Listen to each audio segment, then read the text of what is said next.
არასამთავრობო ორგანიზაცია შეზღუდული შესაძლებლობების მქონე პირების უფლებებისათვის ახალი ინიციატივით გამოდის.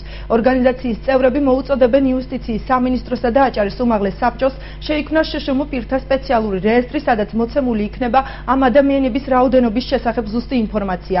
ორგანიზაციის წევრები მნიშვნელოვნად მიიჩნევენ ასევე შეზღუდული შესაძლებლობების მქონე პირების არჩევნებში მონაწილეობის შესაძლებლობას. მათი განცხადებით შშმ პირებს ხმის მიცემის უფლება ID ბარათებით უნდა შეეძლოთ.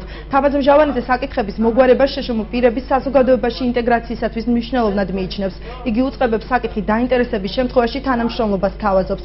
მსგავსი მოთხოვნით მან აჭარის უმაღლეს საბჭოსა და იუსტიციის სამინისტროს წერილობით მიმართა. აჭარის უმაღლეს საბჭოში ინიციატივას მნიშვნელოვნად აფასებენ და ამბობენ, რომ საკითხის განხილვა უახლოეს დღეებში დაიწყება.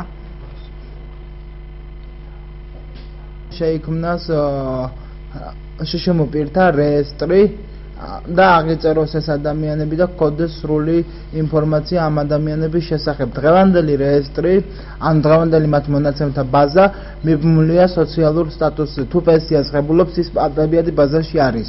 მაგრამ ეს არის არასრულყოფილი, ვიდრეიდან ქართული მენტალიტეტიდან გამომდინარე ბევრი ასეთ ადამიანს მალავენ და ჩვენ ვფიქრობთ, რომ ეს ადებიადები უნდა აღიწეროს, უნდა მოხდეს მათი თავიდან აღწერა. ეს მნიშვნელოვანია მათი საარჩევნო უფლებებისათვის.